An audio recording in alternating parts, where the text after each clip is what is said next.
Au nom d'Allah, le tout miséricordieux, le très miséricordieux. Alif, Lam, Ra. Voici un livre que nous avons fait descendre sur toi, afin que, par la permission de leur Seigneur, tu fasses sortir les gens des ténèbres vers la lumière, sur la voie du Tout-Puissant, du digne de louange. Allah, à qui appartient tout ce qui est dans les cieux et sur la terre, et malheur aux mécréants pour un dur châtiment qu'ils subiront. Ceux qui préfèrent la vie d'ici-bas à l'au-delà, obstruent aux gens le chemin d'Allah, et cherchent à le rendre tortueux, ceux-là sont loin dans l'égarement. Et nous n'avons envoyé de messagers qu'avec la langue de son peuple, afin de les éclairer. Allah égare qui il veut et guide qui il veut. Et c'est lui, le Tout-Puissant, le Sage. Nous avons certes envoyé Moïse avec nos miracles en lui disant « Fais sortir ton peuple des ténèbres vers la lumière et rappelle-leur les jours d'Allah. » C'est bien fait. Dans tout cela, il y a des signes pour tout homme plein d'endurance et de reconnaissance. Rappelle-toi, quand Moïse dit à son peuple « Rappelez-vous le bienfait d'Allah sur vous quand il vous sauva des gens de Pharaon qui vous infligeaient le pire châtiment. Il massacrait vos fils et laissait en vie vos filles. Il y avait là une dure épreuve de la part de votre Seigneur.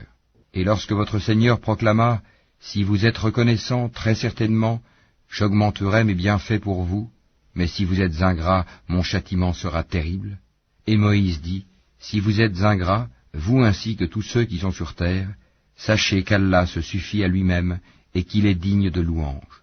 Ne vous est-il pas parvenu le récit de ceux d'avant vous, du peuple de Noé, des Had, des Tamoud, et de ceux qui vécurent après eux, et que seul Allah connaît? Leurs messagers vinrent à eux avec des preuves, mais ils dirent, ramenant leurs mains à leur bouche, « Nous ne croyons pas au message avec lequel vous avez été envoyés, et nous sommes, au sujet de ce à quoi vous nous appelez, dans un doute vraiment troublant. » Leurs messagers dirent, « Y a-t-il un doute au sujet d'Allah, créateur des cieux et de la terre, qui vous appelle pour vous pardonner une partie de vos péchés, et vous donner un délai jusqu'à un terme fixé ?» Les mécréants répondirent, « Vous n'êtes que des hommes comme nous. Vous voulez nous empêcher de ce que nos ancêtres adoraient. Apportez-nous donc une preuve évidente. » Leurs messagers leur dirent, « Certes, nous ne sommes que des humains comme vous, mais Allah favorise qui il veut parmi ses serviteurs.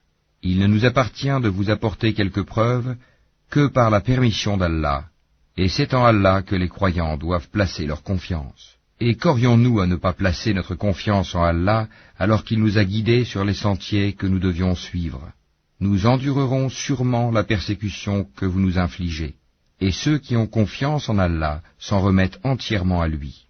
Et ceux qui ont mécru dirent à leurs messagers, « Nous vous expulserons certainement de notre territoire, à moins que vous ne réintégriez notre religion. » Alors leur Seigneur leur révéla, « Assurément, nous anéantirons les injustes, et vous établirons dans le pays après eux. Cela est pour celui qui craint ma présence et craint ma menace. » Et ils demandèrent à Allah la victoire, et tout tyran insolent fut déçu. L'enfer est sa destination, et il sera abreuvé d'une eau purulente, qu'il tentera d'avaler à petites gorgées, mais c'est à peine s'il peut l'avaler. La mort lui viendra de toutes parts, mais il ne mourra pas, et il aura un châtiment terrible. Les œuvres de ceux qui ont mécru en leur Seigneur sont comparables à de la cendre violemment frappée par le vent dans un jour de tempête.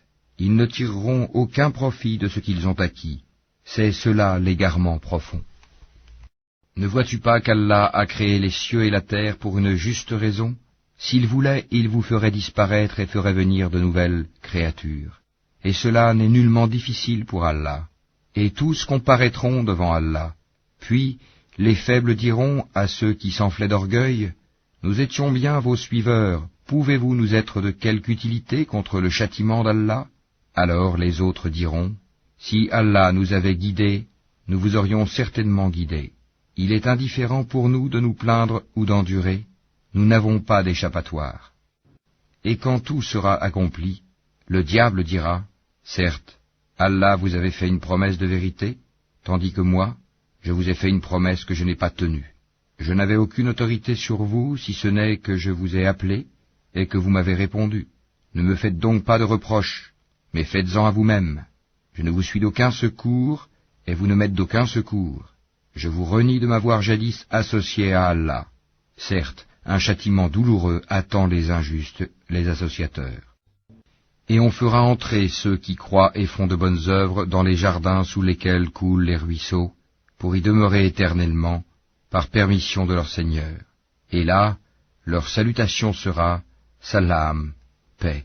N'as-tu pas vu comment Allah propose en parabole une bonne parole pareille à un bel arbre dont la racine est ferme et la ramure s'élançant dans le ciel? Il donne à tout instant ses fruits. Par la grâce de son Seigneur, Allah propose des paraboles à l'intention des gens, afin qu'ils s'exhortent. Et une mauvaise parole est pareille à un mauvais arbre, déraciné de la surface de la terre et qui n'a point de stabilité. Allah a fermi les croyants par une parole ferme, dans la vie présente et dans l'au-delà, tandis qu'il égare les injustes, et Allah fait ce qu'il veut. Ne vois-tu point ceux qui troquent les bienfaits d'Allah contre l'ingratitude et établissent leur peuple dans la demeure de la perdition? L'enfer, où ils brûleront, et quel mauvais gîte, et ils ont donné à Allah des égaux, afin d'égarer les gens de son sentier. Dis, jouissez de cette vie, car votre destination sera le feu. Dis à mes serviteurs qui ont cru, qu'ils accomplissent la salate et qu'ils dépensent dans le bien, en secret et en public, de ce que nous leur avons attribué, avant que vienne le jour où il n'y a ni rachat, ni amitié. Allah, c'est lui qui a créé les cieux et la terre, et qui du ciel a fait descendre l'eau, grâce à laquelle il a produit des fruits pour vous nourrir. Il a soumis à votre service les vaisseaux qui, par son ordre, voguent sur la mer, et il a soumis à votre service les rivières. Et pour vous, il a assujetti le soleil et la lune à une perpétuelle révolution, et il vous a assujetti la nuit et le jour.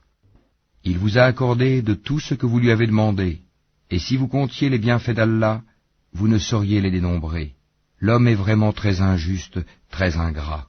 Et rappelle-toi, quand Abraham dit « Ô mon Seigneur, fais de cette cité un lieu sûr, et préserve-moi ainsi que mes enfants de l'adoration des idoles. Ô mon Seigneur, elles, les idoles, ont égaré beaucoup de gens. Quiconque me suit est des miens. Quant à celui qui me désobéit, c'est toi, le pardonneur, le très miséricordieux. Ô notre Seigneur, j'ai établi une partie de ma descendance dans une vallée sans agriculture, près de ta maison sacrée, la Kaaba, ô notre Seigneur, afin qu'ils accomplissent la salate. Fais donc que se penchent vers eux les cœurs d'une partie des gens, et nourris-les de fruits.